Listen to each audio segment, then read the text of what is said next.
தான். ஜீவ அப்பம் நானே என்று அவர் சொன்னார். சரி, இந்த ஜீவ அப்பத்தை அவர் எப்படி நமக்கு காண்பிக்கிறார்னா, அவருடைய மரணத்தின் மூலமாக, அவருடைய சரீரத்தின் மூலமாக, அவர் சிந்திய இரத்தத்தின் மூலமாக நமக்கு அதை காண்பிக்கிறார். இந்த அப்பமும், அதாவது இந்த மாம்சமும் இந்த இரத்தமும் நமக்கு நித்திய ஜீவனை கொடுக்கிற ஒன்றாகவும் கடைசி நாளில் நம்மை மரித்தோர்ந்து எழுப்பக்கூடிய ஒன்றாகவும் இருக்கிறது. அதனால்தான் ஜீவ அப்பம் நானே என்று சொன்னார். இப்போ நம்ம கடையில் வாங்குற ஒரு ரொட்டியை இது உயிருள்ள ரொட்டின்னு நினைக்கவே முடியாது. உலகத்தில் அது மாதிரி எந்த பொருளும் கிடையாது. ஜீவ அப்பம்னா உயிருள்ள அப்பம்னு அர்த்தம். அப்போ உயிருள்ள அப்பமாக ஒன்று இருக்குமானால் அது எதுவா இருக்க முடியும்? இயேசு கிறிஸ்து தாம் அதை ஜீவ அப்பம் நானே என்று சொல்கிறார். 2 தீமோத்தேயு 1 அதிகாரம் 5வது வசனம், அந்த விசுவாசம் முந்தி உன் பாட்டியாகிய லோயிசாளுக்குள்ளும் உன் தாயாகிய ஐனிக்கேயாளுக்குள்ளும் நிலைத்திருந்தது, அது உனக்குள்ளும் நிலைத்திருக்கிறது என்று நிச்சயித்திருக்கிறேன். நண்பர்களே, ஒரு உணவை சாப்பிட்டவங்க அதில் பழக்கப்பட்டு போய் அதிலேயே லாய்த்து விடுவார்கள். இப்போ புதிதாக வேற யாராவது ஒரு உணவு கொடுத்தா, ஐயே எனக்கு அது பிடிக்காது, அந்த வாசனை எனக்கு பிடிக்கல, அந்த டேஸ்ட் எனக்கு பிடிக்கல அப்படின்னு நிராகரிப்பாங்க. அது மாதிரி தான் இயேசு கிறிஸ்துவின் காலத்தில் இருந்த யூதர்களுக்கு இயேசு தன்னை ஜீவ அப்பம் என்று சொல்லும்போது அவர்களுக்கு மன்னா மேன்மையாக தெரிந்தது. ஏன்னா அன்றைய யூதர்களுடைய மூதாதையர்களாகிய வனாந்தரத்தில் நடந்து வந்த மக்கள் வானத்திலிருந்து வந்த மன்னாவை அவர்கள் சாப்பிட்டார்கள். அந்த மன்னா தேவன் அருளிய அப்பம் என்று அவர்கள் நினைத்தாங்க. ஆனால் இயேசு சொன்னாரு, அந்த மன்னாவை சாப்பிட்டவர்கள் மரித்தார்கள். நான் கொடுக்கிற மெய்யான அப்பம் உங்களுக்கு மெய்யான போஜனமா இருக்கிறது, உங்களுக்கு மெய்யான பானமாக இருக்கிறது. இதை புசிக்கிறவன் ஒரு காலம் பசி அடைவதும் இல்லை, தாகம் அடைவதும் இல்லை என்று சொன்னார். பிரியமானவர்களே, இன்றைக்கு கூட இயேசு கிறிஸ்துவுடைய வார்த்தையாகிய அந்த மன்னாவாகிய அந்த அப்பத்தை பெறுவதற்கு பல விஷயங்கள் தடையாக இருக்கிறது. அதில் ஒன்று நம்முடைய கல்ச்சர் என்று சொல்லக்கூடிய கலாச்சாரம். இந்த கலாச்சாரம் என்ன செய்கிறது என்றால், நாங்கள்லாம் இப்படியே தானே போயிட்டு இருக்கோம், நாங்கள்லாம் இப்படியே தானே இருந்தோம், அதனால் நாங்கள் இப்படியே இருந்திருப்போம் அப்படின்னு நம்முடைய கலாச்சாரம் இந்த புதிய உணவாகிய இயேசு கிறிஸ்துவை ஏற்றுக்கொள்ள நம்மை தடுக்கிறது. இரண்டாவது, மனிதர்களுடைய பாரம்பரியம். ஆங்கிலத்தில் இதை ட்ரெடிஷன் என்று சொல்வார்கள். இந்த ட்ரெடிஷன் என்ன செய்கிறது, இந்த பாரம்பரியம் என்ன செய்யுதுன்னா, நம்முடைய தாத்தா பாட்டி காலத்திலிருந்து நாங்கள் இப்படி தானே செஞ்சு வந்தோம், இப்படி தானே சாப்பிட்டு வந்தோம், ஏன் திடீர்னு உணவை மாற்ற சொல்கிறீர்கள், ஏன் எங்களை வேறு ஒரு மார்க்கத்துக்கு வழிகாட்டுகிறீர்கள் என்பதை போல நம்முடைய மனம் எண்ணுகிறது. மூன்றாவது, நம்ம எல்லாருக்குமே ஒரு ரீசன், அதாவது ஒரு காரணம் இப்படிதான் அப்படின்ற மாதிரி இருக்கும். இந்த ரீசன் என்ன செய்தான், இதுதான் நாம செய்ய வேண்டிய முக்கியமான வழி, இதுதான் லாஜிக், இப்படிதான் இருப்பது சரி என்று எண்ணக்கூடியதாக கர்த்தருடைய மெய்யான போஜனத்தை மறுக்கிறவர்களாக இருக்காங்க. நான்காவது கூட்டம் உணர்வின் மேல நம்பிக்கையுடையவங்க. எல்லாம் எங்களுக்கு தெரியும், நாங்க போற பாதை சரிதான். இந்த உணர்வை எமோஷன் சொல்றாங்க. இந்த உணர்வின்படி நடக்கிறவங்க என்ன சொல்றாங்க, எல்லாம் சரியா நடந்து கொண்டிருக்கிறது, எல்லாம் சரியா தான் போயிட்டு இருக்கு. ஆக இயேசு கிறிஸ்துவாகிய மெய்யான ஜீவ அப்பத்தை நாம் தேடாத படிக்கும், அதை சாப்பிடாத படிக்கும் தடையா இருக்குது என்னன்னு கேட்டா, நம்முடைய கலாச்சார வழக்கங்கள், நம்முடைய பாரம்பரிய பழக்கங்கள், நம்முடைய காரண காரியங்கள், கடைசியாக நம்முடைய உணர்வுகள். இந்த நான்கின் கீழே ஒரு மனிதன் உட்கார்ந்து கொண்டு மெய்யான போஜனமாகிய மெய்யான பானமாகிய கிறிஸ்துவை அடையாமற் போகிறான். ஐயா, நீங்க இந்த அப்பத்தை சாப்பிட்டீங்கன்னா என்னைக்குமே இங்க இருக்க போறது இல்ல, இந்த உணவை சாப்பிட்டீங்கன்னா எப்பொழுதும் நீங்க இங்க இருக்க போறது இல்ல, இந்த உலகத்தில் நாம எப்பொழுதுமே இருக்கக்கூடிய ஒரு உணவு என்று ஒரு பானம் என்று ஒன்றும் இல்லை. ஆகவே நீங்கள் விசுவாசத்தினாலே தேவன் அருளுகிற உணவை பெற்றுக் கொள்ளுங்கள், தேவன் அருளுகிற வார்த்தையாகிய உணவுக்கு வாருங்கள், தேவன் அருளுகிற உணவாகிய விசுவாசத்துக்கு வாருங்கள், தேவன் அருளுகிற உணவாகிய கனிகளுக்கு திரும்புங்கள். தேவன் அருளுகிற உணவாகிய தேவனுடைய சித்தம் செய்யும்படியான உணவுக்கு திரும்புங்கள். ஆகவே கிறிஸ்துவானவர் மெய்யான அப்பமா இருக்கிறார் என்பதை நீங்கள் விசுவாசித்து தேவனுடைய வார்த்தையின்படி கீழ்ப்படிந்து பாவ மன்னிப்புக்குரிய ஞானஸ்நானத்திலே கிறிஸ்துவை தரித்துக் கொள்ளும் போது, பரிசுத்த ஆவியை வரமாக நீங்கள் பெற்றுக்கொள்ளும் போது, உங்கள் ஆத்மா மெய்யான போஜனமாகிய ஜீவ அப்பத்தினாலே நிறைந்ததாக இருக்கிறது. ஆகவே 180 நாட்கள் சாப்பிட்ட அகஸ்வேரு ராஜாவின் உணவும் பயனில்லை. இஸ்ரவேலர்கள் வனாந்தரத்தில் 40 ஆண்டுகள் சாப்பிட்ட மன்னாவினாலும் அவர்களுக்கு பயனில்லை. ஏதேன் தோட்டத்தை விட்டு வெளியே வந்த ஆதாமின் நெற்றி வேர்வையினால் வந்த ஆகாரமும் அவனுக்கு பயன்படவில்லை. ஆகவே தான் தேவன் வானத்திலிருந்து ஜீவ அப்பத்தை நமக்கு அருளி அவரை முத்திரித்தார். சிலுவை மரணம் இயேசுவின் அப்பத்தை நமக்கு காண்பிக்கிறது. அவர் சிலுவையிலே சிந்திய ரத்தம் அவர் நமக்கு கொடுக்கிற பானத்தை நமக்கு காண்பிக்கிறது. இதிலே நீங்கள் பங்கு கொள்ள வேண்டும் என்பது தேவனுடைய சித்தமா இருக்கிறது. இதுல கொடுமை என்னன்னு கேட்டீங்கன்னா, இன்றைக்கு சபைகளில இந்த ஜீவ அப்பத்தை குறித்த தாறுமாறான கருத்துக்கள் உண்டானதுனால கிறிஸ்தவத்தில் உள்ள 3 பிரிவு மக்களும் ஆளுக்கு ஒன்றாக சொல்கிறார்கள். இந்த 3வது பிரிவு மக்கள் கர்த்தருடைய பந்தியை பற்றி அக்கறையற்றவர்களாக இருக்கிறார்கள். அவர்கள் நினைத்தால் 6 மாதத்துக்கு ஒரு முறையும் வருஷத்துக்கு ஒரு முறையும் அல்லது மாதத்துக்கு ஒரு முறையும் எடுத்துக்கொள்றாங்க. ஆனா வேதத்தை நாம் வாசிக்கும் போது கிறிஸ்துக்குள்ளான அந்த அப்பத்தை பெறுகிற மனிதன் வாரத்தின் முதலாவது நாளிலே அப்பம் விடும்படி சீஷர்கள் கூடி வந்தார்கள் என்ற வசனத்தை படித்து பார்க்க வேண்டும். இது அப்போஸ்தலர் நடபடிகள் 20வது அதிகாரம் 7வது வசனத்தில் படிக்கிறோம். அப்போஸ்தலர் நடபடிகள் 2வது அதிகாரம் 42ஆம் வசனத்தில் வாசிக்கிறோம். அவர்கள் எல்லாரும் அப்போஸ்தலர் உபதேசத்திலும் அந்நியத்திலும் அப்பம் பிடுங்குதலும் ஜெபம் பண்ணுதலும் உறுதியாக தரித்திருந்தார்கள். அப்பம் பிடுதல் என்பது அப்போஸ்தலருடைய உபதேசமாக இருக்கிறது. அதனால தான் எப்படி நாம் அப்பம் பிட வேண்டும், எந்த மனநிலையிலே நாம் அதை சேர வேண்டும் என்பதை 1 கொரிந்தியர் 11வது அதிகாரத்தில் நம்ம படிக்கிறோம். 25, 26 வசனங்கள்ல அந்த அப்பத்தில் நாம் எவ்விதமாக சேர முடியும் என்று மிக தெளிவாக பேசப்பட்டிருக்கிறது. நண்பர்களே, இந்த நாளில இயேசு சொன்னார், ஜீவ அப்பம் நானே. இந்த அப்பத்தை நீங்கள் புசித்துக் கொள்ளும்படி, இதை பெற்றுக்கொள்ளும்படி உங்களை நான் உற்சாகப்படுத்துகிறேன். நம்முடைய தேவனாகிய கடவுள் நமக்கு சமாதானத்தையும் ஆசீர்வாதத்தையும் கட்டளையிடுவாராக.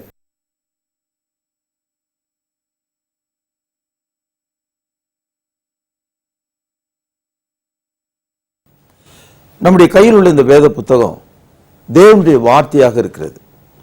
2 தீமோத்தேயு 3வது அதிகாரம் 16, 17 வசனங்களை இப்படி நம்ம படிக்கிறோம். வேத வாக்கியங்கள் எல்லாம், கவனிச்சீங்களா? வேத வாக்கியங்கள் எல்லாம் தேவ ஆவினாலே அருளப்பட்டிருக்கிறது. தேவனுடைய மனுஷன் தேறினவனாகவும் எந்த நற்கிரியை செய்ய தகுதி உள்ளவனாகவும் இருக்கும்படியாக அவைகள் உபதேசத்திற்கும் கடிந்து கொள்ளுதலுக்கும் சீர்பொருந்துதலுக்கும் நீதியை படிப்புதலுக்கும் பிரயோஜனம் உள்ளதாய் இருக்கிறது. இந்த ஒரு வசனத்துல எல்லா விஷயமும் அடங்கிடுச்சு. அதாவது தேவனுடைய வசனம் தேவனுடைய ஆவினால மனுஷனுக்கு கொடுக்கப்பட்டதாம். அந்த மனிதன் தேவன் எதிர்பார்க்கிற நற்கிரியை செய்து தேறினவனாக போதுமானதாக இருக்குதாம். தேறினவனாக இருப்பதற்கு போதுமானதாக இருக்குதாம். இந்த வசனத்தை கொண்டே உபதேசம், கடிந்து கொள்ளுதல், சீர்திருத்தல், நீதியை படிப்பித்தல், இவைகள் எல்லாவற்றையும் நாம் செய்துவிட முடியும். கவனிச்சீங்களா? அப்ப தேவனுடைய வசனம் அவருடைய புத்தகமாகிய இந்த வேதத்தில் இருக்கிறது. மோசேயினுடைய காலத்துல இஸ்ரவேலர்களுக்கு மோசே ஒரு கருத்தை சொல்றார். உபாகமம் 18வது அதிகாரம் 21வது வசனம், முக்கியமான வசனம். நீங்க இதை கண்டிப்பா படிக்கணும். கர்த்தர் சொல்லாத வார்த்தை இன்னதென்று நான் எப்படி அறிவேன் என்று நீ உன் இருதயத்தில் சொல்வாயாகில். என்ன சொல்றாரு? கடவுள் சொல்லாத வார்த்தை எதுன்னு எனக்கு தெரியல, அது எப்படி கண்டுபிடிக்கிறது? அப்படி உன்னுடைய இருதயத்துல நீ சொல்வாயாகில். கர்த்தர் சொல்லாத வார்த்தை எது, கர்த்தர் சொன்ன வார்த்தை எது அப்படின்னு நம்ம வேறுபாட்டு பார்க்கணும். இன்னைய நிலவரம் என்னன்னு கேட்டீங்கன்னா, கிறிஸ்தவ மார்க்கம் 2000க்கும் மேற்பட்ட பிரிவுகளாகவும் 3 பெரிய குழப்ப பிரிவினை கூட்டங்களாகவும் இது மலிந்து விட்டது. இன்றைய சூழ்நிலையில நம்ம பார்க்கும்போது எல்லா மனுஷர்களும் பைபிள் எடுத்து தான் பேசுறாங்க. இதுல கர்த்தர் சொன்ன சத்தியம் எது, சொல்லாதவைகள் எது, கர்த்தர் அனுமதிக்கிற விஷயங்கள் எது, அனுமதிக்க கூடாதது எது அப்படின்னு நம்மளால பிரிச்சு பார்க்க முடியல. அன்னப்பறவைன்னு ஒன்று இருக்கு. சொல்றாங்க பாலையும் தண்ணியும் கலந்து வச்சா வெறும் பாலை மட்டும் அது குடிச்சிருமா, அது குடிச்சு முடிக்கும் போது தண்ணி மட்டும் தனியாயிடும் அப்படின்னு சொல்றாங்க. அந்த மாதிரி தேவனுடைய வசனத்தை நம்ம தனியா எடுத்துக்கிட்டு மனிதர்கள் சொல்லுகிற வார்த்தையில தனியா விடுறதுக்கு நமக்கு சக்தி இல்லை. காரணம் என்னன்னா நம்முடைய சமுதாயமும் நம்முடைய பழக்கமும் கலாச்சாரமும் அந்த மாதிரி ஆயிட்டுது. யார் வேணாலும் எது சொன்னாலும் அதை நம்புற அளவுக்கு நம்முடைய மனசு போயிட்டுது. கர்த்தர் சொல்லாத வார்த்தை இன்னதென்று நான் எப்படி அறிவேன்? அதற்கு மோசே ஒரு பதில் சொல்றார்.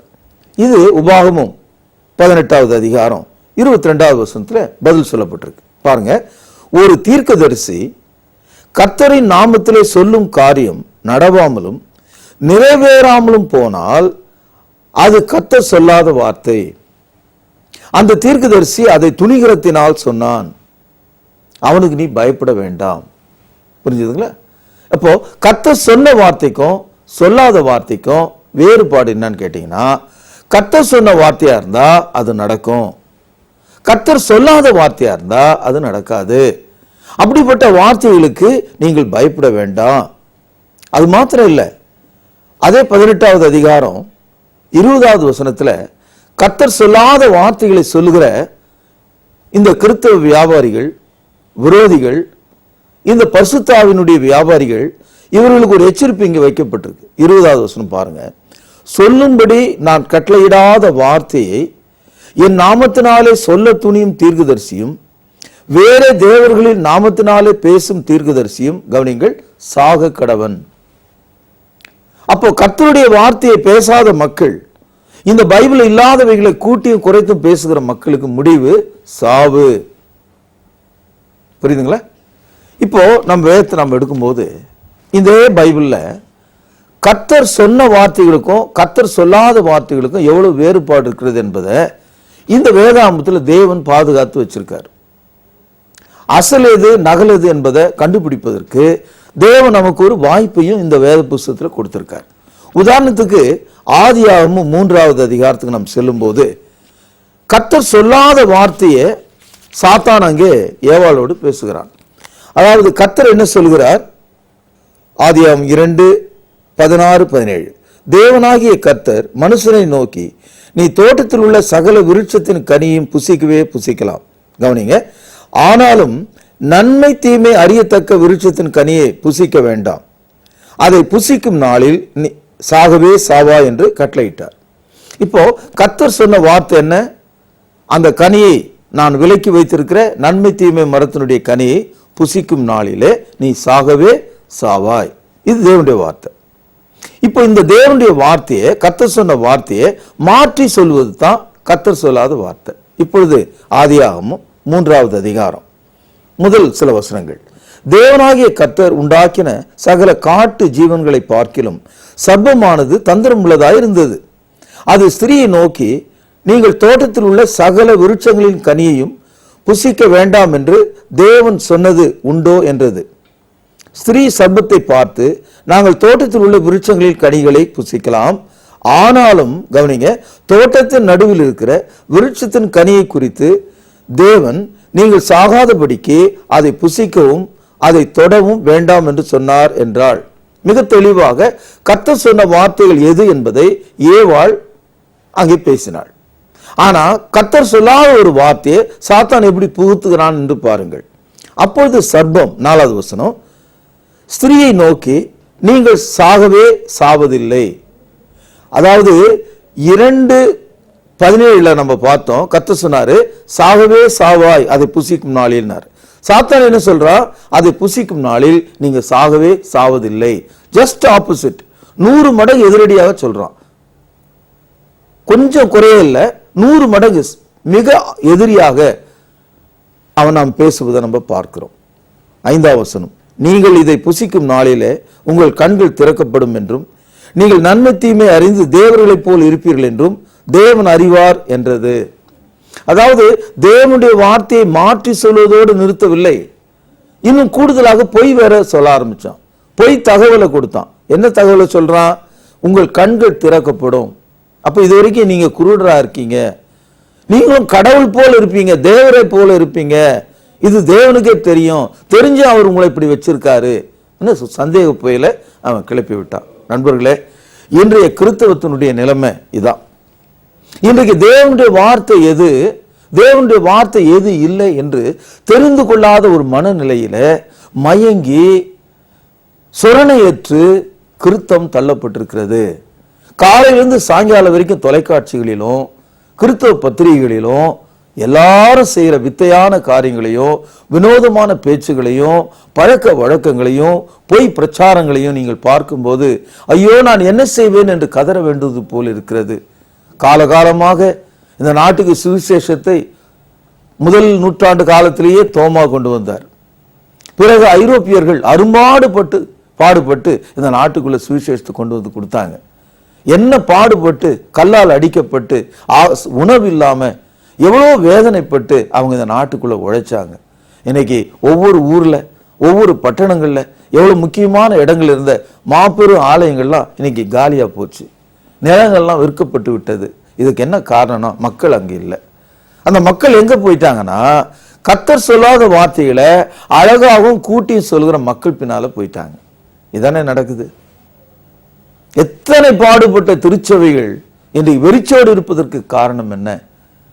காலையில ஒரு அட்டெண்டன்ஸ் போடுற மாதிரி ஒரு தொழுகைக்கு போயிட்டு 11 மணிக்கு இன்னொரு இடத்துக்கு போறாங்களே, அதுக்கு நிலைமை என்ன காரணம்? இதெல்லாம் ஏன் பேராயர்கள் குருமார்கள் கவனிப்பதில்லை?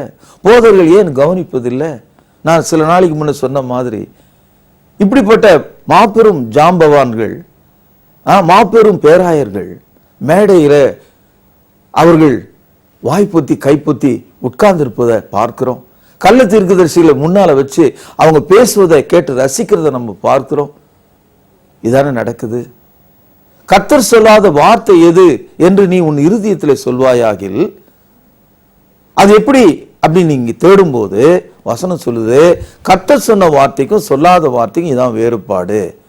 கர்த்தர் சொல்லாத வார்த்தை நடக்காது. இன்னைக்கு நாளெல்லாம் தீர்க்கதரிசிகள்னு சொல்றாங்க, நாளெல்லாம் கர்த்தர் என்கிட்ட பேசினாங்கன்னு சொல்றாங்க. அது நடக்குதா? இப்போ சமீபத்தில் ஒருத்தர், அவர் பேர் ஜெயக்குமார் மோசஸ், தொலைக்காட்சியில பத்திரிகையில SMS மூலமா தகவல்களை அனுப்புறார். என்ன சொல்றாரு? நவம்பர் மாசம் 15ஆம் தேதி முன்ன வந்தது சுனாமி, அதை விட 10 மடங்கு பயங்கரமான சுனாமி வரப்போகுது, எத்தனை 1000 பேர் மரிக்க போறாங்க, எந்தெந்த ஊர் காலியாக போகுது, அது எங்கெல்லாம் தாக்க போகுது, இப்படி எல்லாம் சொல்றார். நான் கேட்கிறேன், அது தேவனுடைய வார்த்தையா? அது தேவனுடைய வார்த்தையானால் அதை நாம் எழுதி வேத வசனத்துல இந்த மாதிரி ஜெயக்குமார் மோசஸ் என்பவரிடத்துல கர்த்தர் பேசின வார்த்தையானது என்று நாம் எழுதி உள்ள ஒட்டி வச்சுக்கலாம். அவன் மாத்திரமல்ல, அவனை போல ஒவ்வொரு ஆண்டும் 31ஆம் தேதி இரவுல கர்த்தர் என்கிட்ட சொன்னான்னு சொல்லி சீடி போட்டு விற்கிற ஒவ்வொரு ஆளும் சாகணும். சாக தயாரா? சாவார்களா இவர்கள்? இவருடைய புழு வேகமா என்று யோசித்து பாருங்கள். இன்றைக்கு நடப்பது என்ன? என்னை பார்த்து கேட்குறாங்க, ஏன் இதெல்லாம் எடுத்து சொல்றீங்க? நான் எதை எடுத்து சொல்றேன்? இருக்கிறத எடுத்து சொல்றேன், வசனத்தை எடுத்து சொல்றேன், வசனத்தின்படி நடவுங்கள் என்று சொல்றேன். வேதத்தை நம்ம வாசிக்கும் போது தேவனுடைய வசனம் நமக்கு இப்பொழுது எழுதி வைக்கப்பட்ட ஒன்றாக இருக்கிறது. இதை எடுத்து நம்ம படித்து அதன்படி நடப்பது தான் நம்முடைய வேலை. வெளிப்படுத்தல் 22வது அதிகாரம் எப்படி முடிகிறது என்று பாருங்கள். 19-20 வசனங்கள். ஒருவன் இந்த தீர்க்க தரிசன புஸ்தகத்தின் வசனங்களிலிருந்து எதையாவது எடுத்து போட்டால் ஜீவ புஸ்தகத்திலிருந்தும் பரிசுத்த நகரத்திலிருந்தும் இந்த புஸ்தகத்தில் எழுதப்பட்டவர்களிருந்தும் அவனுடைய பங்கை தேவன் எடுத்து போடுவார். இவர்களை சாட்சியாக அறிவிக்கிறவர் மெய்யாகவே நான் சீக்கிரமாய் வருகிறேன் என்கிறார். ஆமேன். கர்த்தராகிய இயேசுவே வாரும். ஆக தேவனுடைய வசனத்தோட ஒன்றை நாம் கூட்ட முடியாது, ஒன்று குறைக்க முடியாது. அப்ப தேவனுடைய வசனத்தை கூட்டவும் குறைக்க முடியாதுன்னு கடைசியில் எழுதி இந்த புஸ்தகத்தை முடிச்சிட்டார். இது புதிய ஏற்பாட்டில் 27வது புஸ்தகம். இது எழுதுனது 98வது வருஷம். இன்னைக்கு 2008வது வருஷம் நடக்குது. அதாவது முதல் நூற்றாண்டு காலத்திலே புதிய ஏற்பாடு தொகுத்து மனிதர்களுடைய கையில கொடுக்கப்பட்டு விட்டது. மனிதர்கள் கையில கொடுக்கப்பட்ட இந்த வசனத்தை வச்சு இயேசுவின் பின்னால நம்ம போகணும். அவருடைய வரிக்கு நம்ம ஆயத்தமாகணும். அவர் கொடுக்கிற பரிசுத்தத்துக்குள்ள நம்ம வாழணும். அவர் கொடுத்திருக்கிற திருச்சபைக்குள்ள நம்ம இருக்கணும். இதானே தேவனுடைய திட்டம். ஆனா இந்த 19 நூற்றாண்டுகளாக தேவனுடைய வசனம் அச்சிடப்பட்ட ஒரு புத்தகமா நம்ம கையில இருக்கு. இதை நம்ம படிக்கணும். தேவனுடைய மனுஷன் தேறினவனாகி எந்த நற்கிரியை செய்யவும் அவனுக்கு அது போதுமானதா இருக்கான். உபதேசமா இருந்தாலும் சரி, சீர்பொருந்துதலா இருந்தாலும் சரி, கடிந்து கொள்ளுதலா இருந்தாலும் சரி, நீதியை படிப்புதலா இருந்தாலும் சரி, தேவனுடைய வசனம் போதும். அப்படி இருக்கும்போது இன்றைக்கு சிலர் தங்களை அப்போஸ்தலன்னு சொல்றாங்க. இன்னைக்கு அப்போஸ்தலர் கிடையாது. அப்போஸ்தலருடைய உபதேசம் இருக்கு. அப்போஸ்தலர் நம்ம எழுதி கொடுத்த புதிய ஏற்பாடு இருக்கு. இன்னைக்கு அப்போஸ்தலர் கிடையாது. ஏன்னா அப்போஸ்தலர்கள் 12 பேர் மாத்திரம்தான். பரலோக ராஜ்யத்துல அந்த 12 பேருடைய நாமங்களும் எழுதப்பட்டிருக்கிற இடத்தை நம்ம படிக்கிறோம். வெளிப்படுத்தல் 21வது அதிகாரம் 14ஆம் வசனம். நகரத்தின் மதிலுக்கு 12 அஸ்திபார கற்கள் இருந்தன. அவைகள் மேல் ஆட்டுக்குட்டியானுடைய 12 அப்போஸ்தலரின் 12 நாமங்களும் பதிந்திருந்தன. இது வெளிப்படுத்தல நம்ம படிக்கிறோம். பைபிளுக்கு எல்லா வசனங்களும் எல்லா சப்ஜெக்டும் ரெண்டு இடத்துல இருக்கு. அதனாலதான் அவைகள் எல்லாம் சேர்த்து நாம் பைபிள் என்று பார்க்கிறோம். பைபிள்ல இல்லாதவைகளை இதை உள்ள கொண்டு வர முடியாது. ஒரு பேரா இருக்கான் வசனங்கள்லாம். அவைகளை தேவனுடைய ஆவியானவர் சேர்த்து கொடுத்தாராம். பழைய ஏற்பாடு இருக்க 39 புத்தகம். இந்த 39 புத்தகத்தை பல்வேறு காலகட்டத்தில் தேவன் மனிதனுக்கு வெளிப்படுத்தினார்.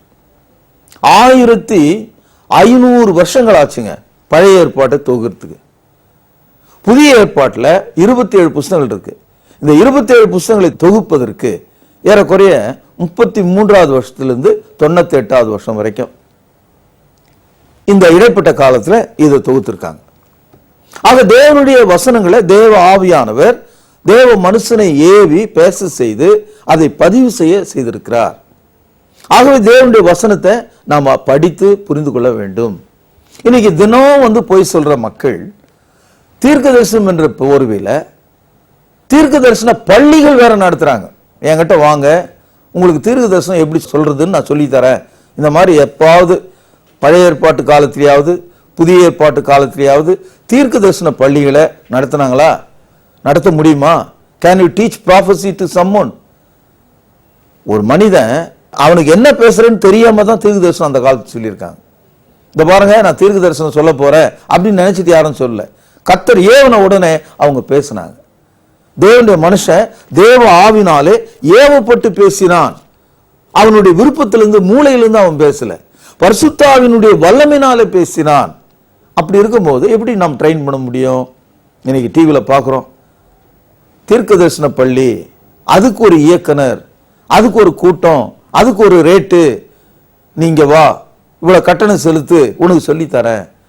இதே மாதிரி இது எதை காட்டுது? இது சகோதரர்களே, இப்படிப்பட்ட மக்கள் மத்தியில இப்படிப்பட்ட ஒரு கிறிஸ்தவம் தாழ்ந்து போன நிலையில இன்னைக்கு மக்கள் இருக்காங்க. அரும்பாடுபட்டு இயேசு கிறிஸ்து தமது இரத்தத்தினால் சம்பாதித்த அந்த ஜீவனுள்ள ஒரு சபையானது இன்றைக்கு என்ன நிலைக்கு தள்ளப்பட்டிருக்குன்னு பாருங்க. அரும்பாடுபட்டு உழைத்த அப்போஸ்தலருடைய அந்த ஊழியங்கள் இன்றைக்கு என்ன ஆச்சு என்று பாருங்கள். அரும்பாடுபட்டு இந்த தேசத்துல ஊழியங்களை ஸ்தாபித்த மக்கள் தங்கள் உயிர்களையும் நாடுகளை துறந்து இங்க பாடுபட்டாங்க. ஆனா இன்னைக்கு நடக்கிறது என்ன? எல்லா தனி மனித சொத்துக்கள். நான் கேட்கிறேன், இவைகளெல்லாம் செய்கிற இந்த மாதிரியான ஆர்ப்பாட்டக்காரர்கள் அவர்கள் சம்பாதித்த ஒவ்வொரு காசையும் கர்த்தருக்கு என்று கொடுப்பார்களா? பொது சொத்தாக எழுதி வைப்பார்களா? இல்லவே இல்லை. அதனாலதான் பிலிப்பியர் 3வது அதிகாரம் 19ஆம் வசனத்தில் வாசிக்கிறோம், அவளுடைய வயிறு அவளுடைய தேவன், அவளுடைய மகிமை இலச்சையே. ஏனென்றால் தேவனுடைய வார்த்தையின்படி நடவாத மக்கள் தங்கள் வயிற்றுக்காக அவர்கள் செய்கிறார்கள் என்று வேதத்தில் பார்க்கிறோம். என்ன ஒருத்தர் கேட்கிறாரு, இதெல்லாம் எடுத்து சொல்றதுனால என்ன பிரயோஜனம்? என்ன பிரயோஜனம்? உங்களுக்கு பிரயோஜனமா இருக்குதா? நீங்க எச்சரிப்பு அடைவதற்காக தான்.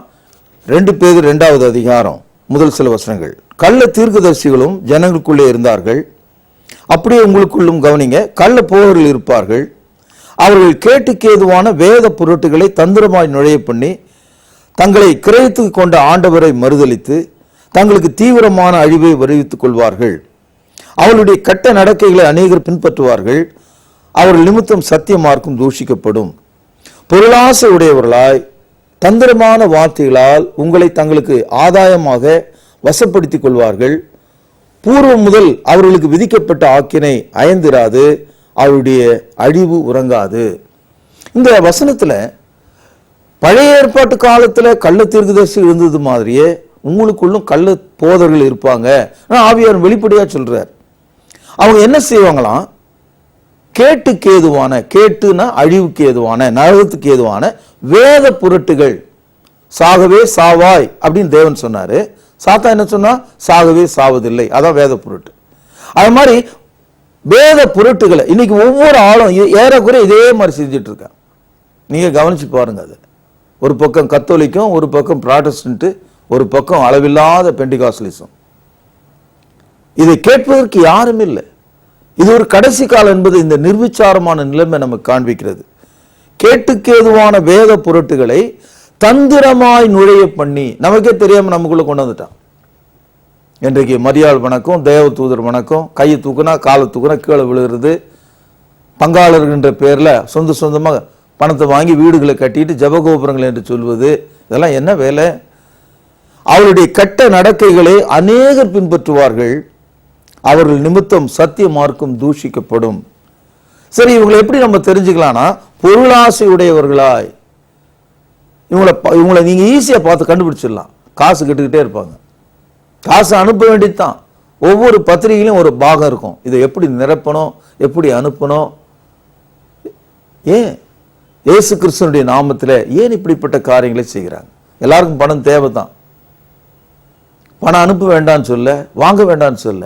ஆனால் இப்படி சேகரித்து உனக்காகவும் உன்னுடைய பிள்ளைகளுக்காகவும் செய்கிற காரியங்கள் என்ன? பொருளாசை உடையவர்களா இருக்காங்க. பாருங்க, 1 தீமோத்தேயு 4வது அதிகாரத்துல பரிசுத்த ஆவியானவர் எவ்வளவு தெளிவா சொல்றாரு பாருங்க. ஆகிலும் ஆவியானவர் வெளிப்படையாய் சொல்கிறபடி கவனிங்கள், பிற்காலங்களிலே மனசாட்சியிலே சூடுண்ட பொய்யருடைய மாயத்தினாலே சிலர் வஞ்சிக்கிற ஆவிகளுக்கும், வஞ்சிக்கிற ஆவி பிசாசுகளின் உபதேசங்களுக்கும் செவி கொடுத்து விசுவாசத்தை விட்டு விலகி போவார்கள். தீர்க்க தரிசனமா பைபிள் புதிய ஏற்பாட்டு காலத்துல பின்னால இப்பொழுது நாம் வாழ்கிற நம்மை பார்த்து இந்த வசனம் சொல்லுது. அதாவது பிற்காலத்துல என்ன செய்வாங்களாம்? வஞ்சிக்கிற ஆவிகளுக்கோ பிசாசுகளின் உபதேசங்களுக்கோ செவி கொடுத்து விசுவாசத்தை விட்டு விலகி போவார்கள். இது பைபிள். அப்போ எச்சரிக்கிறது. எப்படி இருளில் ஒரு விளக்கு கொளுத்தி வச்சுட்டு நம்ம பார்க்கிறோமோ, அது மாதிரி தேவனுடைய வசனத்தை எடுத்து நம்ம படிக்கும்போது நம்ம தெரிஞ்சுக்கலாம். 2 தீமோத்தேயு 3வது அதிகாரம் 7வது வசனம், எப்போது கற்றாலும் ஒருபோதும் சத்தியத்தை அறிந்து உணராதவர்களாக இருக்கிற பெண் பிள்ளைகளுடைய வீடுகளில் இப்படிப்பட்டவர்கள் நுழைந்து அவர்களை வசப்படுத்திக் கொள்கிறார்கள். இன்னைக்கு கூட்டத்தில் பார்த்தீங்கன்னா மெஜாரிட்டி பெண்களாக தான் இருப்பாங்க. அந்த பெண்கள் கூட எந்த சமூகத்திலிருந்து எந்த பாதிப்பு அடைந்த மக்கள் உங்களுக்கு தெரியும். நம்ம அவங்கள பார்த்தாவே தெரியும் அவங்களுடைய பின்னணி எப்படி இருக்கும். அந்த மாதிரி மக்களை தான் இவங்களால கீழே தள்ள முடியும். அவங்க கீழே கையை தூக்கத்துக்கு முன்னால் கூட அவங்க விழுத்து தயாராக இருக்காங்க. அந்த மாதிரி ஆட்களை அவங்க தயார் பண்ணிட்டாங்க. ஆகவே நாம் சத்தியத்தின்படி நடக்க வேண்டும். 2 தீமோத்தேயு 4வது அதிகாரம் 3வது வசனம், ஏனென்றால் அவர்கள் ஆரோக்கியமான உபதேசத்தை பொறுக்க மனதில்லாமல், கவனிங்க, செவித்தனம் உள்ளவர்களாகி தங்கள் சுய இச்சைகளுக்கு ஏற்ற போதர்களை தங்களுக்கு திரளாக சேர்த்து கொண்டு, செவித்தனம்னா காது நமைச்சல், குறைச்சிட்டே இருக்கிற மாதிரி, குடைய நல்லா இருக்கும். அந்த மாதிரி அவங்களுக்கு எவ்வளவு விருப்பமான பொய்களை தகவல்களாக சொல்றாங்களோ அந்த மாதிரி போதர்களிடம் தான் இவங்க போவாங்களாம். 4வது வசனம் பாருங்கள், சத்தியத்துக்கு செவியை விலக்கி கட்டுக்கதைகளுக்கு சாய்ந்து போகும் காலம் வரும். இது எதிர்காலத்தில் சொல்லப்பட்ட வசனம். 1வது நூற்றாண்டுல இப்படி சொல்றாங்க. இப்படி எல்லாம் நடக்க போகுது. அதே மாதிரி தான் நடந்துட்டு இருக்கு. நண்பர்களே, கர்த்தர் சொல்லாத வார்த்தை எது என்று உன் மனதில் நீ கேட்டால், கர்த்தர் சொன்ன வார்த்தைக்கும் கர்த்தர் சொல்லாத வார்த்தைக்கும் வேறுபாடு என்ன என்பதை நீங்கள் தெரிந்து கொள்ள வேண்டும். நண்பர்களே, இந்த நாளில வேகமாய் ஓடி வருகிற சுத்தமான ஒரு நதியை போல தேவனுடைய வசனங்களை நீங்க தெரிஞ்சுக்கிட்டீங்க. உங்களுடைய இருதயத்தில் கர்த்தர் சொல்லாத வார்த்தை எது என்பதை நீங்கள் கேட்டு அதை தெரிந்து கொண்டீர்கள். கர்த்தர் சொன்ன வார்த்தையை எப்படி நம்ம தெரிஞ்சுக்கலாம்? கர்த்தர் சொல்லாத வார்த்தையை எப்படி நம்ம தெரிஞ்சுக்கலாம்? என்ற விவரத்தை நீங்க தெரிஞ்சுக்கிட்டீங்க. அதை அப்ளை பண்ணுங்க, உங்க வாழ்க்கையில அதை பயன்படுத்துங்க. உங்க வேத வசனத்தை பைபிளை படிக்கிற விஷயத்துல அதை பயன்படுத்துங்க. வேத வசனத்தை சரியா படித்து பகுத்து படித்து தேவனுக்கு பிரியமா இருக்கும்படி உங்களை நான் ஆசீர்வதிக்கிறேன்.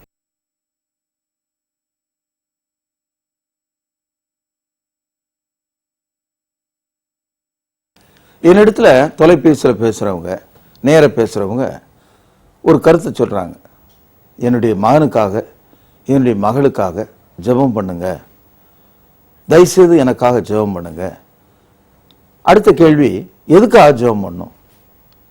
என்னுடைய மகன் மகள் கீழ்ப்படிவதில்லை, பயமா இருக்கு, அவங்க அதிகமாக கெட்டு போயிடுவாங்களோ, அவங்க குடும்பத்துக்கு உதவாத மக்களை மாறிடுவாங்களோ என்ற கவலை எங்களை ஆழ்த்துது அப்படின்னு பெற்றோர்கள் சொல்றாங்க. புதிய ஏற்பாடு நம்முடைய பிள்ளைகளை எப்படி வளர்க்கணும் அப்படின்னு சொல்லியிருக்கு. நாம் நம்முடைய பிள்ளைகளை வளர்க்கிறத பொறுத்து அவங்க நடப்பாங்க. அதனாலதான் நீதிமொழிகள் 22வது அதிகாரம் 6வது வசனம் இப்படி படிக்கிறோம். பிள்ளையாண்டானை நீ நடத்த வேண்டிய வழியில நடத்து. கவனிச்சீங்களா? பிள்ளையாண்டானை நீ நடத்த வேண்டிய வழியில நடத்து, அவன் முதிர் வயதாகில் அதை அவன் விடாதிருப்பான். எதை விடாதிருப்பான்? நீங்க வழி நடத்தின முறையை அவங்க மாத்திக்க மாட்டாங்க. Train up the child in the way he should go. When he is old, when he become old, he will not leave it. ஆகவே நாம் எப்படி நம்ம பிள்ளைகளை வழி நடத்துறோமோ அதே மாதிரி தான் அவங்க நடப்பாங்க. இந்த கடிக்கிற நாய் இருக்கு பார்த்தீங்களா? அந்த கடிக்கிற நாயை எப்படி தயார் பண்றாங்க தெரியுங்களா? அது கடிக்கிற அளவுக்கு சின்ன குட்டியா இருக்கும்போது அதை அடிச்சு அதை பழகப்படுத்துறாங்க. அதுக்கு ஒரு வெறி உணர்வு உருவாக்குறாங்க. அதனால தான் அந்த நாய் கடிக்கிற நாயா மாறுது. அப்போ நாயை நாம எப்படி பழக்கப்படுத்தணுமோ அது அதனுடைய குணமாக பிற்காலத்தில் மாறுது. நீங்க உங்க குழந்தையை நீங்க எப்படி வளர்க்குறீங்களோ அதை பொறுத்து தான் அதனுடைய எதிர்காலம் அமையும். இப்போ எபேசியர் 6வது அதிகாரம் 4வது வசனத்தை இப்படி நம்ம படிக்கிறோம். பிதாக்களே, நீங்களும் உங்கள் பிள்ளைகளை கோபப்படுத்தாமல் கர்த்தருக்கேற்ற சிட்சையிலும் போதனையிலும் அவர்களை வளர்ப்பீர்களாக. இந்த இடத்துல ஒரு ரெஸ்பான்சிபிலிட்டியை பெற்றோர்களுக்கு ஆவியானவர் கொடுக்கிறார். முதலாவது, நீங்க அவங்கள கோபப்படுத்தாதீங்க. நம்ம என்ன நினைக்கிறோம்னா, சின்ன வயசுல இருந்து நம்முடைய பிள்ளைகளை கோபத்தின் கீழே வளர்க்கிறோம். அந்த கோப உணர்வு அவர்களை எல்லா விதமான தவறான பாதைக்கு அழைத்து செல்லக்கூடியதாகவும், பெற்றோருக்கு எதிர்த்து நிற்கக்கூடிய ஒருவர்களாகவும், சபைக்கு எதிரான ஒரு மக்களாகவும், அவிசுவாசிகளாக மாறுவதற்கு ஒரு காரணமா இருக்கு. ஆகவே அவர்களை கோபப்படுத்தாமல், ஒன்று, கர்த்தருக்கேற்ற சிட்சை. சிட்சைனா நம்ம கொடுக்கிற ஒரு சிறு தண்டனை. அது தேவன் நமக்கு கொடுத்திருந்தா எவ்வளவு அன்பா கொடுத்திருப்பாரோ அவ்விதமாக. அவர்களை அவமானப்படுத்தாமல், அவர்களை வேதனைப்படுத்தாமல், அவர்களை காயப்படுத்தாமல், அவருடைய நண்பர்களுக்கு முன்னால அவர்களை மட்டம் தட்டாமல், அவர்களை பழித்து பேசாமல், அவர்களுக்கு சாபத்தை கூறாமல் நாம் வளர்க்க வேண்டும். கர்த்தருக்கேற்ற சிட்சையிலும், அடுத்தது போதனையிலும் வளர்ப்பீர்களாக. இன்றைய காலத்துல காலையிலிருந்து சாயங்காலம் வரைக்கும் ஸ்கூலு, சாயங்காலத்திலிருந்து 8 மணி வரைக்கும் டியூஷனு, எப்படியாவது +2ல 1000க்கு மேற்பட்ட மார்க்கு, எப்படியாவது ஒரு டாக்டர் அல்லது இன்ஜினியராக மாற வேண்டும். இதற்காகவே பிள்ளைகளுடைய வாழ்க்கையில 3 வயசுலேருந்து அவர்களை 20 வயது வரைக்கும் கொடுமைப்படுத்தி, அவர்களை கொட்டிலில் போட்டு கட்டி இருக்கிற மாட்டை போல வைத்து, வேளைக்கு சாப்பாட்டை கொட்டி, அவர்களை வேறு சிந்தனை இல்லாமல் மாற்றி, அவருடைய உள்ளங்கள் வருந்தும் அளவுக்கு படிக்க செய்து சம்பளம் என்ற ஒன்றுக்காகவே ஆயத்தம் செய்கிறோம். இன்னைக்கு வசனங்களை படிக்கிற பிள்ளைகளை பார்க்கறது ரொம்ப கஷ்டம். பைபிள் இருக்க ஒரு முழு புத்தகத்தை மனப்பாடமா சொல்ற ஒரு பிள்ளையை பார்க்கறது ரொம்ப கஷ்டம்.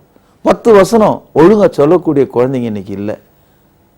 கர்த்தருக்கேற்ற போதனையில அவர்களுக்கு கிறிஸ்து யார், மரியாள் மூலமா எவ்விதமாய் அவர் பிறந்தார், அவருடைய அற்புதங்கள் எத்தனை, அது எப்படி அவர் செய்தார், சிலுவை மரணம், உயிர்த்தெழுதல், சபையை பற்றிய வரலாறு, பரிசுத்தவான்களுடைய இந்த காரியங்கள் எல்லாம் நம்முடைய பிள்ளைகளுக்கு இருட்டடிப்பாக போய்விட்டது.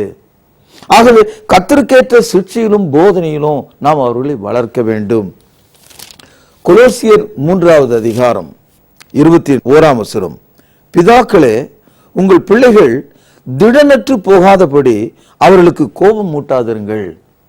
இந்த 7 வயதிலிருந்து 15 வயதுக்குள்ள இருக்க பிள்ளைங்க வீட்டை விட்டு ஓடி போறாங்க. அவர்கள் பம்பாய் தெருக்களிலோ, பெங்களூர் தெருக்களிலோ, மதுரையில் இருக்க பிள்ளைகள் சென்னை தெருக்களிலோ ஓடி அலைகிறார்கள். காரணம் என்ன? அவர்கள் திடனற்று போகிற அளவுக்கு பெற்றோர்கள் அடித்த அடியும் உதைத்த உதையும் அவமானமும் அவர்களுடைய மனதை உடைத்து போட்டதுனால எப்படியாவது தப்பித்தால் போதும், எங்கேயாவது போனால் போதும் என்று பெத்த தாய் தகப்பனை விட்டு போகிற அளவுக்கு, அவர்களை வெறுத்து விடுகிற அளவுக்கு அந்த சிறு பிள்ளைகள் தள்ளப்படுறாங்க. இதை நம்ம பார்க்கிறோம். குறிப்பாக கிறிஸ்தவ குடும்பங்களில் இந்த குளறுபடிகள் இருப்பதை நான் பார்க்கிறேன். நீங்கள் கர்த்தரிடத்தில் திரும்ப வேண்டும். கர்த்தர் சொன்ன காரியங்களை நீங்கள் கவனிக்க வேண்டும். உங்களுடைய பிள்ளைகளை கர்த்தருடைய சிட்சையிலும் போதனையிலும் வளர்க்க வேண்டும் என்று ஆவியானவர் தெளிவாக நமக்கு சொல்கிறார். ஒரு முறை ஆபிரகாம் இடத்துல கர்த்தர் வந்தார். கர்த்தர் சொல்றாரு, அந்த சோதோமை அழிப்பதற்கு முன்பாக, இது ஆதியாகமம் 18வது அதிகாரம் 19வது வசனத்தில் இருக்கிறது.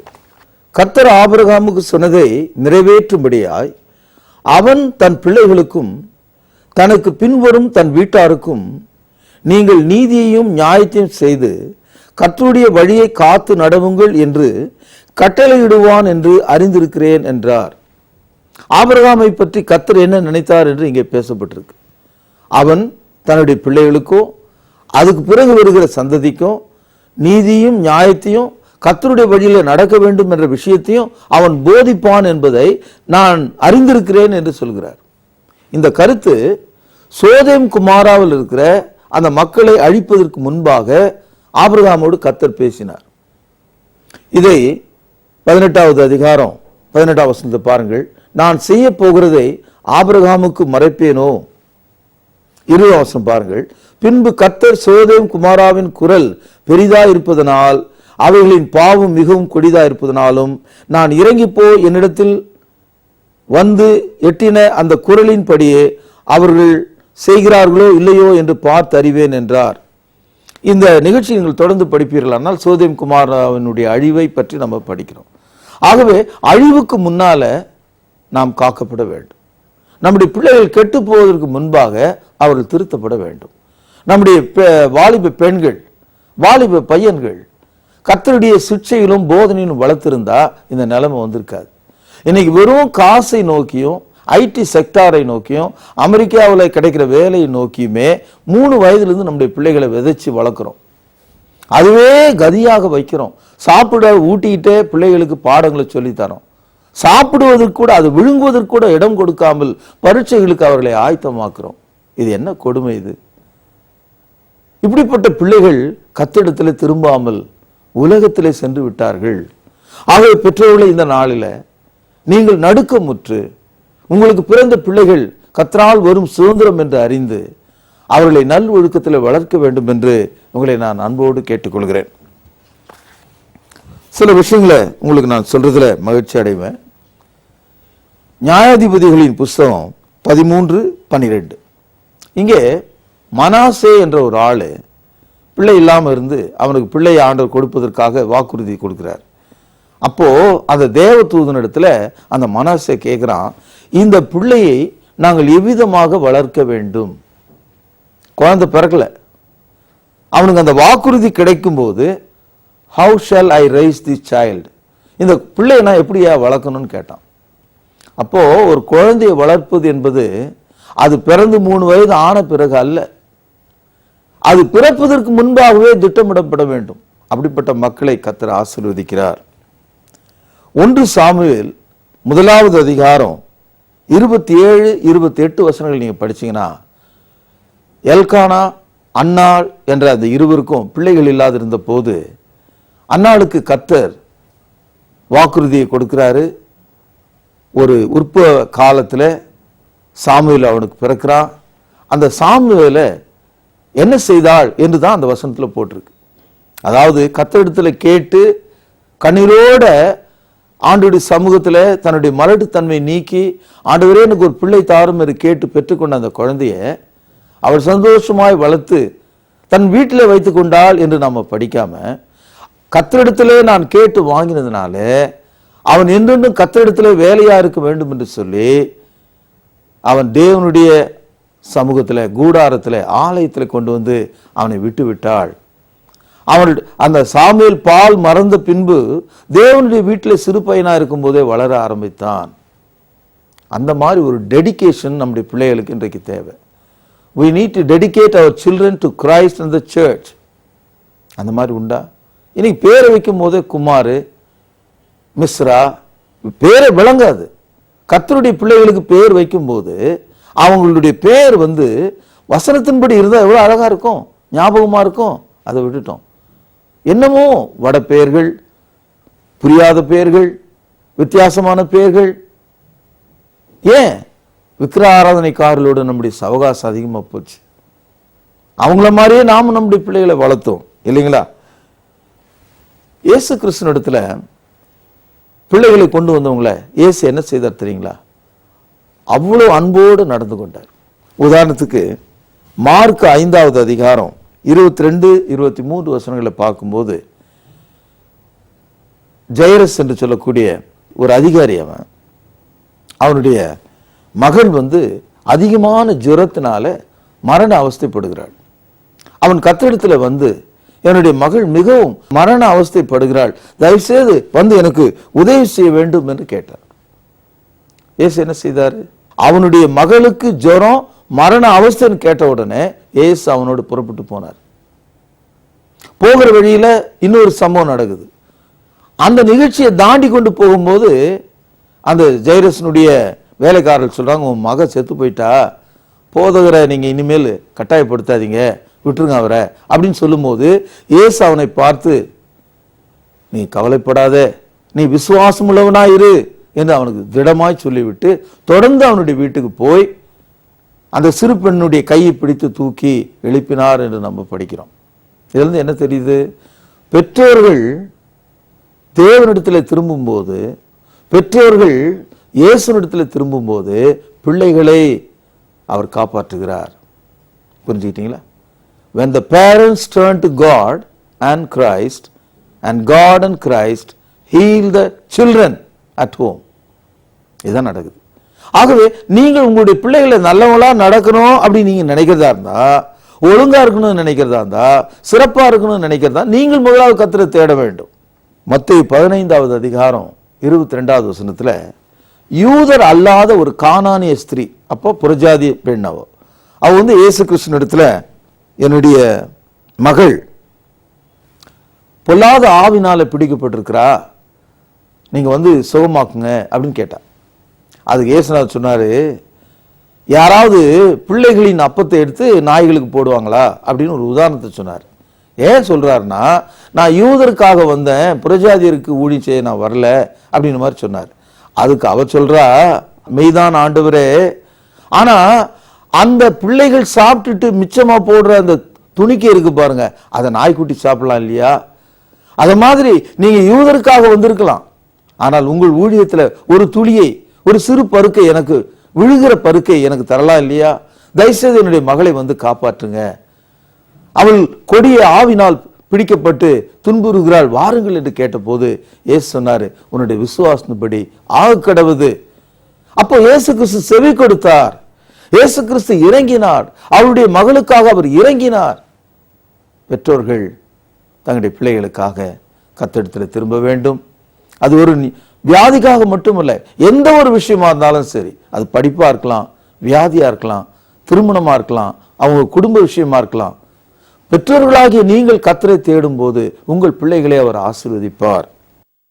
இன்னொரு உதாரணம், மத்தேயு 17வது அதிகாரம் 14, 15 வசனத்துல ஒரு தகப்பன் அவன் ஓடி என்ன சொல்றான், என்னுடைய மகன் பயங்கரமான ஆவி பிடிச்சு நெருப்புல விழுறான், தண்ணியில விழுறான், அவன் பேசவும் மாட்டான், பேச ஆரம்பிச்சா நிறுத்தவும் மாட்டான், அவனுக்குள்ள ஒரு பொல்லாத ஆவி புகுந்து கொண்டிருக்கிறது, அவனுக்கு மயக்கம் வருது, அவனை காப்பாற்றுறதுக்கு யாராலும் முடியல, உங்க ஸ்ரீஷர்கிட்ட சொன்னேன், அவங்களால கூட அதை துரத்த முடியல, ஐயா கொஞ்சம் உதவி செய்யுங்க அப்படி இயேசு கேட்ட போது இயேசு அவனுக்கு இறங்கினார். அந்த பொல்லாத ஆவி பிடித்த ஊமையை செவிடுமான ஆவியை பிடித்த அந்த சிறு பையனை சுகமாக்கி தந்தார். இது மூலமா நம்ம என்ன தெரிஞ்சுக்கிறோம்னா, பெற்றோர்கள் கிறிஸ்துவிடத்தில் திரும்பும் போது, பெற்றோர்கள் தங்களுடைய பிள்ளைகளுக்காக திரும்பும் போது அந்த பிள்ளைகளை இயேசு சுகமாக்குகிறார். இதன் மூலமா நம்ம தெரிந்து கொள்ளக்கூடிய ஒரு விஷயம் என்னன்னு கேட்டீங்கன்னா, பெற்றோர்களாகிய நாம் தேவனுக்கு பிரியமா இருந்தா நம்முடைய பிள்ளைகளும் பிரியமா இருப்பாங்க. நாமே சாபத்துக்குரியவர்களா இருந்தா சாபத்தை அவர்கள் சுமப்பாங்க. நாமே பாவத்துக்குரியவர்களா இருந்தா அவர்கள் பாவத்துக்குரியவர்களா வாழுவாங்க. ஆகவே பெற்றோர்களாகிய நீங்கள் முதலாவது கர்த்தரிடத்தில் திரும்புங்கள். ஒரு புகழ்பெற்ற வசனம், அப்போஸ்தலர் நடபடிகள் 16வது அதிகாரம் 31வது வசனம். கர்த்தராகிய இயேசு கிறிஸ்துவை நீ விசுவாசி, அப்பொழுது கவனிங்கள், நீயும் உன் வீட்டார் அனைவரும் ரட்சிக்கப்படுவீர்கள். பவுலடியார் பிலிப்பிய சிறைச்சாலைக்காரனுக்கு இந்த வசனத்தை சொன்னார். அந்த வசனத்தை சொல்லும் போது பிலிப்பிய சிறைச்சாலைக்காரனுக்கு மட்டும் இல்லை அந்த வசனம், அவனுடைய வீட்டார் அனைவருக்கும். கர்த்தராகிய இயேசு கிறிஸ்துவை நீ விசுவாசி, அப்பொழுது நீயும் உன் வீட்டார் அனைவரும் ரட்சிக்கப்படுவீர்கள். அப்படியால் தேவனுடைய மக்கள் குடும்பம் குடும்பமாக, கோத்திரம் கோத்திரமாக ஆண்டவரிடத்தில் திரும்ப வேண்டும். பெற்றோர்களாகிய நீங்கள் கர்த்தருக்கு பயந்து நடக்கும்போது உங்கள் பிள்ளைகளும் கர்த்தருக்கு பயந்து நடப்பார்கள். பெற்றோர்களாகிய நீங்கள் வேதத்தை வாசிக்கிறவர்களா இருக்கும்போது உங்கள் பிள்ளைகளும் வாசிப்பார்கள். பெற்றோர்களாகிய நீங்கள் சத்தியத்தின்படி நடக்கும்போது அவர்களும் சத்தியத்தில் நடப்பார்கள். இது என்னுடைய தாயின் போதகம், இது என்னுடைய தந்தையின் போதகம், அவர்கள் இப்படிதான் வாழ்ந்தார்கள், ஆகவே நான் இப்படி வாழப்போகிறேன் என்று எண்ணம் அவர்களுக்குள் வரும். அது மாத்திரம் இல்லை, தேவனும் சரி கிறிஸ்துவும் சரி எப்பொழுதெல்லாம் அவரை போய் தேடினார்களோ தேடின யாவருக்கும் அவர் உதவி செய்தார். அவர் ஒருவரையும் விட்டுவிடவில்லை. நீதிமொழிகள சில வசனங்களை நான் வாசித்து காண்பிக்கிறேன். நீதிமொழிகள் 22:6வது வசனம், பிள்ளையானவன் நடக்க வேண்டிய வழியிலே அவனை நடத்து, அவன் முதிர் வயதாயில் அதை விடாதிருப்பான். ஏற்கனவே இந்த வசனம் உங்களுக்கு சொன்னேன் இல்லையா? அதாவது நீங்க சிறு வயதுல வளர்க்குற உங்க பிள்ளைங்க அவங்களுக்கு முதிர் வயது வரும்போது நீங்க எதை சொல்லி கொடுத்தீங்களோ அதை அவன் விட மாட்டான். தாவீது சாலமோனுக்கு சொல்லி கொடுத்த வழிகளை சாலமோன் நினைத்து பார்த்தான். அதுபோல நீங்களும் நானும் கூட நம்முடைய பிள்ளைகளுக்கு கர்த்தரை விடாதபடிக்கு அவர்களுக்கு நாம் சொல்ல வேண்டும். அதே 22வது அதிகாரம் 24வது வசனம், கோபக்காரனுக்கு தோழனாகாதே, உக்கிரமுள்ள மனுஷனோடு நடவாதே. அதாவது ஒருத்தர் ரொம்ப கோபப்படுறதுன்னு வச்சுங்க, அவனுக்கு நீங்க தோழனா இருந்தா அந்த குணாதிசயம் உங்களை தொட்டிக்கொள்ளும். அதே மாதிரி உக்கிரம், எடுத்தவன அடிக்கிறது, எடுத்தவன கொல்றது, அந்த மாதிரி ஆளுக்கு நீ சேர்ந்து நடக்கிற ஆளா இருந்தா அவனுடைய பழக்கம் உனக்கு வந்துடும், அவனுடைய நிலைமை உங்களுக்குள்ள தொற்றிக்கொள்ளும். அதுதான் நம்முடைய பிள்ளைகளை இப்படிப்பட்ட மக்களிடத்திலிருந்து பிரித்து பார்க்க வேண்டும். 25வது வசனம், அப்படி செய்தால் நீ அவனுடைய வழிகளை கற்றுக்கொண்டு உன் ஆத்துமாவுக்கு கண்ணியை வருவிப்பாய். நான் சொல்ல இந்த வசனம், அதாவது கோபக்காரனுக்கு தோழனாகாதே, உக்கிரகம் உள்ள மனுஷனோடு நடக்காதுன்னு சொல்லிட்டு, அப்படி செய்தால் நீ அவனுடைய வழிகளை கற்றுக்கொண்டு. சில்ட்ரன் ஆர் டாட், பிள்ளைகள் சமுதாயத்தை கற்றுக்கொள்கிறார்கள். புரியுதுங்களா? அப்படி நீ செய்தால் அவனுடைய வழிகளை கற்றுக்கொண்டு உன் ஆத்துமாவுக்கு கண்ணியை வருவிப்பாய். 26வது வசனம் 22ஆம் அதிகாரம், கையடித்து உடன்பட்டு கடனுக்காக பிணைக்கப்படுகிறவர்கள் ஒருவனாகாதே. இந்த கடன் வாங்குறோமே, இது ஒரு பெரிய பழக்கம். இப்போ நாகரிகமாக கடனை வாங்குறோம். உதாரணமா ஹையர் பர்ச்சேஸ், அது கூட ஒரு வகையான கடன் தான். கிரெடிட் கார்டு, அதுவும் ஒரு வகையான கடன் தான். இதெல்லாம் ரத்தத்தில் ஏறி இருக்கிற ஒரு நோய் மாதிரியான விஷயங்கள். அப்பா எப்படிப்பட்ட ஒரு கடன்காரா இருந்தாரோ அதே மாதிரி பிள்ளைகளும் கடன்காரா மாறுவாங்க. இல்லாத பொருளுக்காக ஏங்குவாங்க, அதை விலை கொடுத்து வாங்க முடியாவிட்டால் கடனால வாங்கி கடன்ல மூழ்கி சாவாங்க. குடும்பங்கள் தங்களுடைய சொத்துக்களை இழக்கும், நிலங்களை இழக்கும், வீடுகளை இழந்து விடுகிறாங்க. அதனால தான் சொல்றாரு, கை அடித்து உடன்பட்டு கடனுக்காக பிணைக்கப்படுகிறவர்கள் ஒருவனாகாதே. நம்முடைய பிள்ளைகளை இந்த மாதிரி வளர்க்கணும். எது இருக்கிறதோ அதை சாப்பிடணும், எது இருக்கோ அதுக்குள்ள சந்தோஷமா இருக்கணும், இருக்கிறதை தொலைத்து விடக்கூடாது. இப்படிப்பட்ட மேலான நல்ல குணாதிசயங்களை நாம் அவர்களை வளர்க்கணும். அதே போல 22வது அதிகாரம் 28ஆம் வசனத்தை பாருங்கள். உன் பிதாக்கள் நாட்டின பூர்வ எல்லையை மாற்றாதே. அப்படின்னா என்ன அர்த்தம்னா, நம்முடைய குடும்பத்துல வழி வழியாக நம்முடைய பெற்றோர்கள் நல்ல வேல்யூஸ் சொல்லி கொடுத்திருப்பாங்க, மாரல்ஸ் சொல்லி கொடுத்திருப்பாங்க, நல்ல குணாதிசயங்கள், நல்ல பழக்க வழக்கங்கள், நல்ல நாகரிகங்கள். அதை நாம் இழந்து விடக்கூடாது. இன்னைக்கு வெளிநாட்டுக்கு போற பிள்ளைங்க அவங்க திரும்பி வரும்போது அந்த வேல்யூஸ் இழந்துடுறாங்க. இன்னைக்கு சபைக்கு போகாம நின்று போகிற பிள்ளைங்க, சபைக்கு வராம போய்விடுற பிள்ளைங்க அந்த வேல்யூஸ் இழந்துடுறாங்க. ஆகவே தேவனுடைய ஜனங்களே, இந்த நாளில் நம்முடைய பிள்ளைகளை எப்படி வளர்க்கணும்? முதலாவது, அவர்களை கோபம் மூட்டக்கூடாது, அவர்களை திடனற்று போக செய்யக்கூடாது, அவர்களை கர்த்தருக்கேற்ற போதனையிலும் சிக்ஷையிலும் அவர்களை வளர்க்க வேண்டும். பிள்ளை பெறுவதற்கு முன்பாகவே ஆண்டவரே இவனை எப்படி நான் வளர்க்க வேண்டும் என்ற யோசனையோடு பிள்ளையை நீங்கள் பெற்றுக்கொண்டு பிறந்த நாள் முதற்கொண்டே ஆண்டவருக்கென்று காணிக்கையாக ஒப்பு கொடுத்து அவன் வளர வளர ஞானத்தில் பெருகவும் கீழ்ப்படிதலில் பெருகவும் விசுவாசத்தில் வளரவும் பெற்றோர்களாகி நாம் உதவி செய்ய வேண்டும். அப்படிப்பட்ட ஒரு சமுதாயத்தை உருவாக்கினால்தான் இன்றைக்கு நம்முடைய வீடு உருப்படும், நம்முடைய திருச்சபை பலப்படும், இந்த நாட்டுக்கு சுவிசேஷத்தை நாம் சொல்ல முடியும்.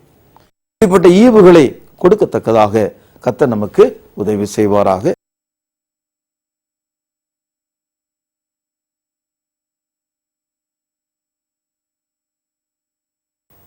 உலகெங்கிலும் உள்ள தமிழ் மக்கள் இந்த நிகழ்ச்சியின் வழியாக விழிப்புணர்வும் விசுவாசமும் தைரியமும் நம்பிக்கையும் கர்த்தருடைய வசனத்தின் மேலே சார்ந்திருக்கிற ஒரு ஆற்றலையும் எங்கும் பெற்று வருகிறார்கள்.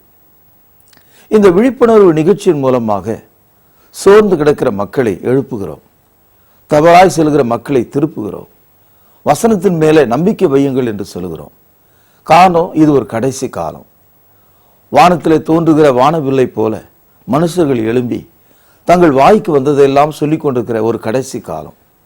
சாத்தான் வேதம் ஓதினான் என்று பழமொழி சொல்வது போல இன்றைக்கு வேதத்தை கையில் வைத்துக்கொண்டு வாயிலும் இறுதியத்தில் உள்ளவைகளை எடுத்து சொல்லக்கூடிய மக்கள் மத்தியில் நாம் வாழ்கிறோம்.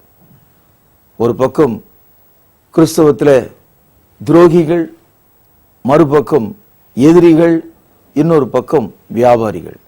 கிறிஸ்தவம் 2000 பிரிவுகளாக இருப்பதற்கு இது ஒரு காரணம். துரோகி வசனத்தை விட்டு வெளியே போய்விட்டான், எதிரி உள்ளே உட்கார்ந்து எதிர்த்து கொண்டிருக்கிறான், வியாபாரி எல்லாவற்றையும் விற்று தன்னுடைய வயிற்றை வளர்க்கிறான். இப்படிப்பட்ட கிறிஸ்தவ தலைமை வழிநடத்துவர்கள் மத்தியில கிறிஸ்தவமானது இன்று மூச்சு விட முடியாமல் திணறுகிற ஒரு குழந்தை போல் இருக்கிறது. அந்த குழந்தை யார் வேண்டுமானாலும் தூக்கி கொள்ளலாம் என்ற நிலைக்கு தள்ளப்பட்டிருக்கிறாங்க. குறிப்பாக இந்த பைபிளை நம்புகிற மக்கள் ஒரு ஜீவனுள்ள தேவனை நம்ப வேண்டும். ஒரு ஜீவனுள்ள தேவனை நம்புகிற மக்கள் பிசாசு ஒருவன் இருக்கிறான் என்பதை நம்ப வேண்டும். இன்னைக்கு கிறிஸ்தவர்கள் மத்தியில் ஒரு சர்வே ஒன்று எடுத்தோம்னா அவர்களுக்கு இந்த பிசாசை பற்றிய விஷயங்கள் அதிகமாக தெரியாது. அப்படி தெரிந்தால் கூட இந்த கூட்டங்களிலே தொலைக்காட்சிகளை காட்டுகிறார்களே, அந்த மாதிரி கீழே விழுறது, கதறி கொண்டு ஓடுவது, தலை விரித்திருப்பது, இதுதான் பிசாசு அப்படின்னு நினைச்சிட்டு இருக்காங்க. வேதாகமம் மிக தெளிவாக ஆரம்பம் முதல பிசாசை குறித்து தெளிவாக போதித்திருக்கிறது. நாம் ஜீவனுள்ள ஒரு தேவனை விசுவாசிக்கிறது போல பிசாசையும் அவனுடைய கிரியைகளையும் கூட நாம் ஒப்புக்கொள்ள வேண்டும். இயேசு கிறிஸ்து தமது ஊழிய நாள் காலத்தில் பிசாசு எவ்விதமாக வானத்திலிருந்து கீழே விழுந்தான் என்ற ஒரு கருத்தை மிக தெளிவாக சொல்லியிருக்கிறார். இதை லூக்கா 10வது அதிகாரம் 18வது வசனம், அவர்களை அவர் நோக்கி, சாத்தான் மின்னலைப் போல வானத்திலிருந்து விழுகிறதை கண்டேன். சாத்தான் வானத்திலிருந்து விழுந்தவன் என்று இயேசு சொல்கிறார். ஒரு மின்னல் போல அவன் கீழே விழுந்து விட்டான் என்று சொல்கிறார். அப்படியானால் சாத்தான் பரலோக ராஜ்யத்திலே முன்னே இருந்த ஒரு தூதன் தானே. ஆகவே தான் அதிகாலையின் மகனாகிய விடிவெள்ளியே, லூசிபர் என்ற ஒரு வார்த்தையை பழைய ஏற்பாட்டில் ஏசாயா 14ஆம் அதிகாரத்தில் நம்ம படிக்கிறோம். ஏசாயா 14வது அதிகாரம் 12வது வசனம், அதிகாலையின் மகனாகிய விடிவெள்ளியே, நீ வானத்திலிருந்து விழுந்தாயே, ஜாதிகளை ஈனப்படுத்தினவனே, நீ தரையிலே விழ வெட்டப்பட்டாயே. நான் வானத்துக்கு ஏறுவேன், தேவனுடைய நட்சத்திரங்களுக்கு மேலாக என் சிங்காசனத்தை உயர்த்துவேன், வடப்புறங்களில் உள்ள ஆராதனை கூடத்தின் பர்வதத்திலே வீற்றிருப்பேன் என்றும், நான் மேகங்களுக்கு மேலாக உன்னதங்களில் ஏறுவேன், உன்னதமானவருக்கு ஒப்பாவேன் என்றும் நீ உன் இருதயத்தில் சொன்னாயே. ஆனாலும் நீ அகாதாளமான பாதாளத்திலே தள்ளுண்டு போனாய்.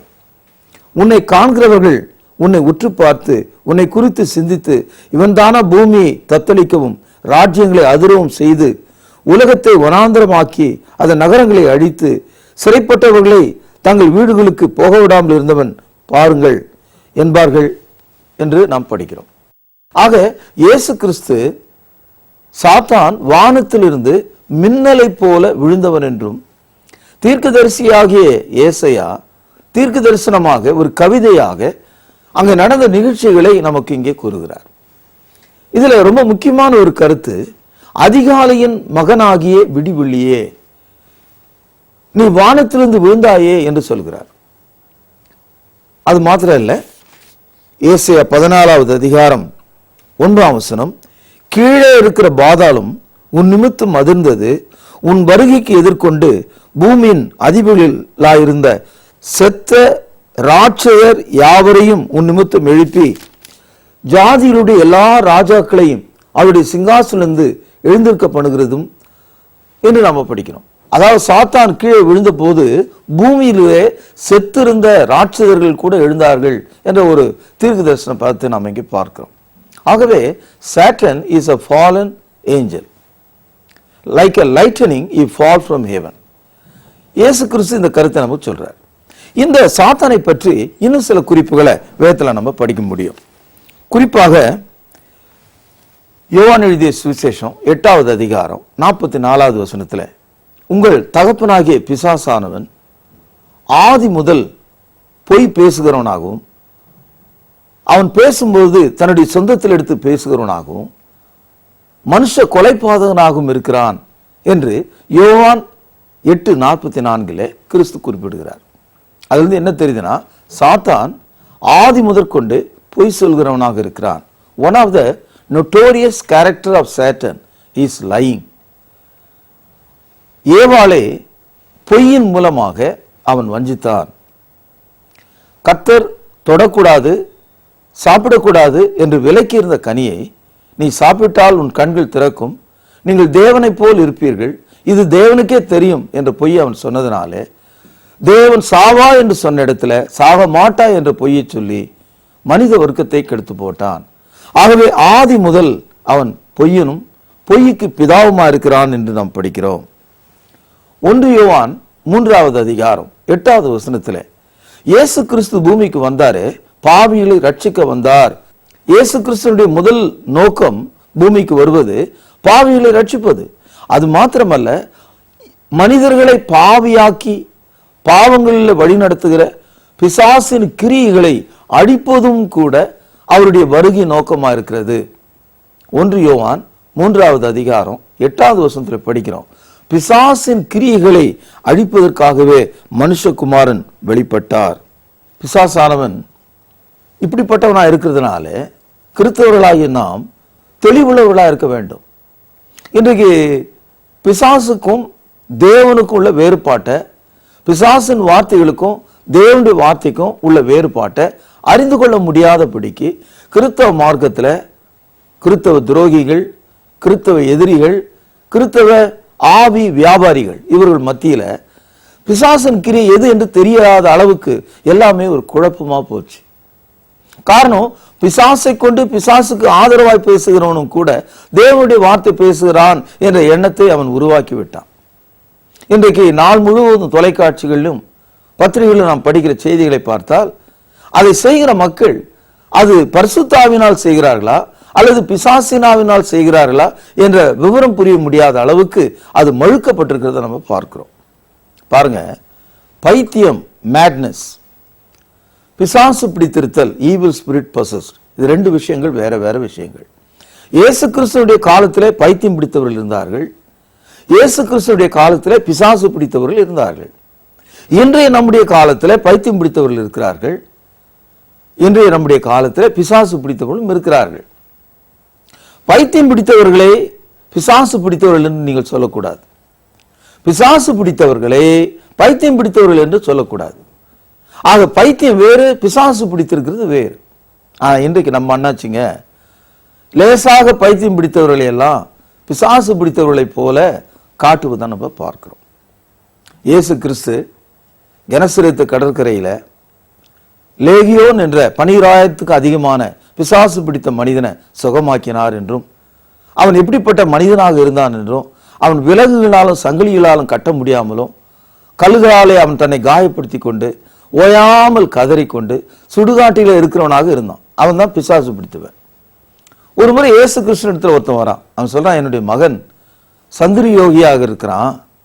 அவன் சில சமயங்களில் தண்ணீர்ல விழுறான், சில சமயங்கள்ல நெருப்புல விழுறான். அவனை நீங்க சுகமாக்கணும். இந்த இடத்துல மூல மொழியில நீங்க பாத்தீங்கன்னா அவனுடைய மனநோய் என்று அங்கே குறிக்கப்பட்டிருக்குது. எபிலெட்டிக்